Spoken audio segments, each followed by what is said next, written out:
utekelezaji kamili wa matakwa ya sheria utaanza, na yeyote atakayebainika kutozingatia sheria atachukuliwa hatua kwa mujibu wa Sheria ya Ulinzi wa Taarifa Binafsi sura ya 44.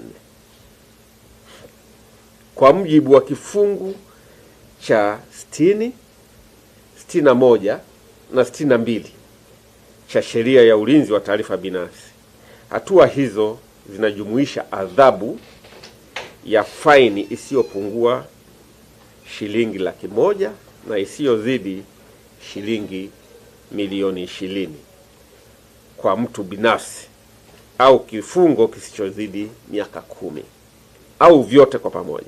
Na kwa mashirika au taasisi ambazo zitakiuka sheria hii zitatozwa faini isiyopungua milioni 1 na isiyozidi bilioni 5 kwa taasisi kulingana na aina ya ukiukaji wa sheria.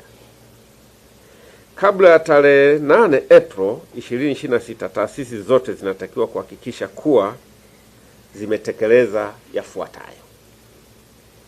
Kwanza, kuteua afisa wa ulinzi wa taarifa binafsi ambaye ni Data Protection Officer. 2, kujisajili Tume ya Ulinzi wa Taarifa Binafsi. 3, kuandaa na kutekeleza kikamilifu sera na miongozo ya ulinzi wa taarifa binafsi, kwa sababu kujisajili ni jambo la kwanza, lakini pia uzingatiaji ni kuonyesha kwamba wameandaa miongozo ya ulinzi wa taarifa binafsi. 4, kuwa na mifumo salama ya ukusanyaji na uhifadhi na uchakataji wa taarifa binafsi. Na 5, ni kuandaa na kuwasilisha taarifa za uzingatiaji wa kila robo ya mwaka kwa mujibu wa sheria. Tume inasisitiza kuwa uzingatiaji wa sheria si jambo la hiari. Mwelekeo wa sasa ni utekelezaji thabiti wa sheria hii ili kulinda haki za msingi za wananchi, hususan haki ya faragha na usalama wa taarifa zao binafsi. Taasisi zote zinahimizwa kuchukua hatua za haraka kuhakikisha uzingatiaji kamili ili kuepuka hatua za kisheria zitakazoanza kuchukuliwa bila taarifa nyingine ya ziada.